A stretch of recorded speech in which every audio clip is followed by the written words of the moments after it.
алдыңғы әкім Далабаев та келді. Қалай сіздер зиян келтіресіз халыққа да? Уже үйлердің барлығында трещина түсті. Ертең бастаса, бала шағаммен шығып, ана жолда баяғыдай істетпей үстіне шығып отырып аламын. Жібек жолы ауылдық округінің аумағында орналасқан теміржол өткелінің маңайындағы мына бір сіздер көріп тұрған 4 үйдегі тұратын тұрғындардың басты талабы үйлерді толықтай сүріп тастау. Өйткені айналма жолдың құрылысы басталғалы, үйлердің ішінде жарықшақтар мен сызаттар пайда болған.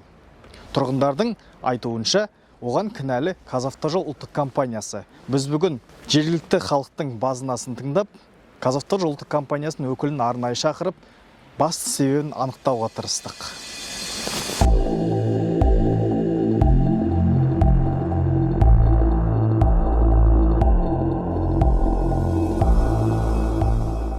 Мына мост құрылмай жатып, бізде ешқандай мәселе болған жоқ. Мына үйлердің бәрін сносқа кетіру керек.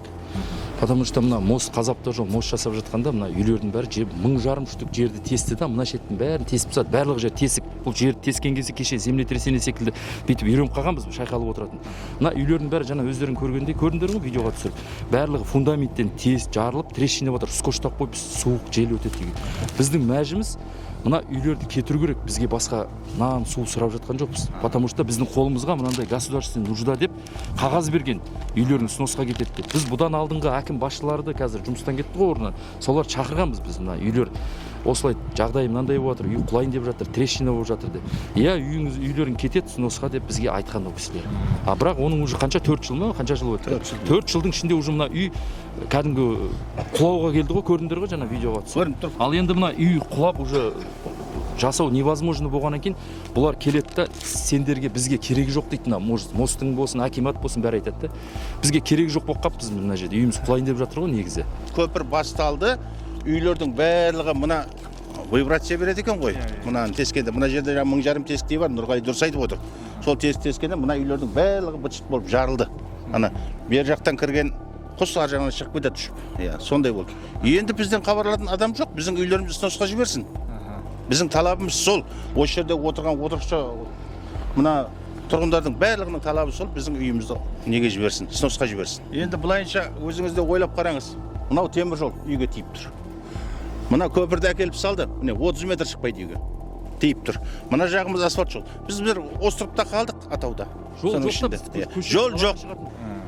Қоршауда қалдық. Я былай өте алмаймыз. Балдарымыз оқуға баруға қиын, оқуға бара алмайды. Мына темір жол мына жақта тұр, өте алмайды. Жолды мына 4 үй қалып қойдық. Енді сол 4 үйді сносқа жіберсін, қолымызда қағазымыз бар, кетеді деген қағаз.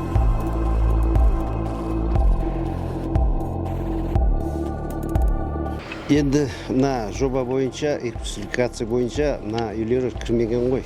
Кезінде 29 үйді сносқа кеткен осы жерден. Енді қараңызшы, бұл 4 үй қарап тұрсақ, енді мосттың қасында орналасқан. Ұсыныс болады ма сіздердің тараптарыңыздан осындай мемлекет өз тарапынан сатып алсын деген қандай да бір?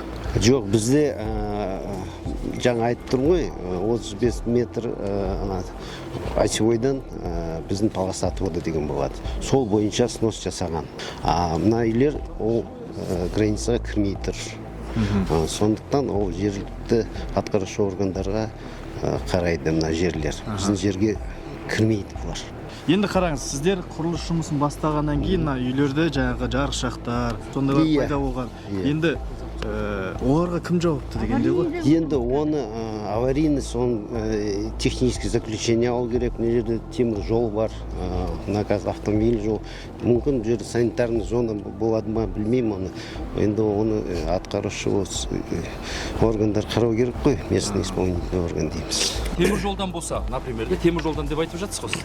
Темір жолдан болса, сіз 2020-да бастадыңыз ғой мына үйді, дұрыс па? Мостта.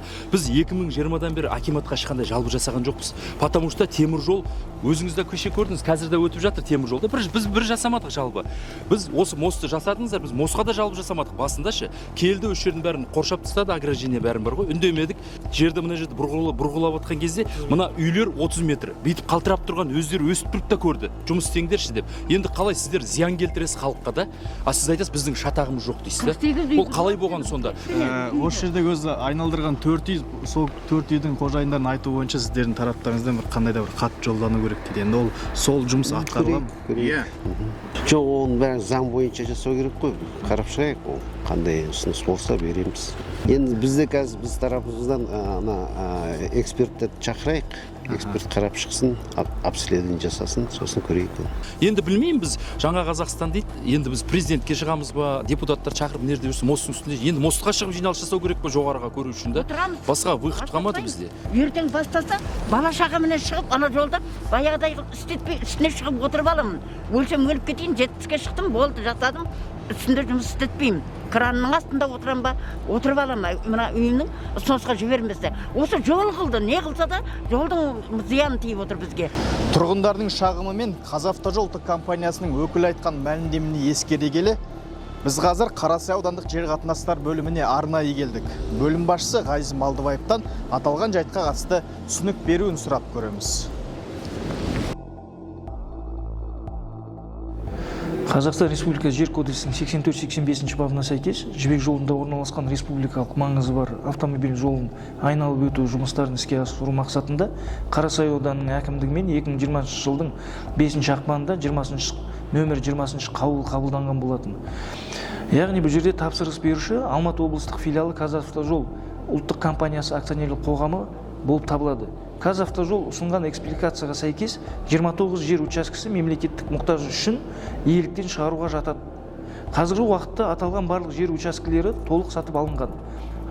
Бүгінгі күні шағымданған меншік иелері Қазавтожол ұсынған тізімде болмауына байланысты жер учаскелері мен тұрғын үйлер мемлекеттік мұқтаж үшін иеліктен шығарылмағанын хабарлаймыз. Қазавтожол акционерлік қоғамы аталған 4 меншік иесіне қатысты хат жолдаса, біз заңға сәйкес республикалық бюджеттен жаңағы заявкасын беріп, болашақта бұл мәселені қарастыруға мүмкіндігіміз бар.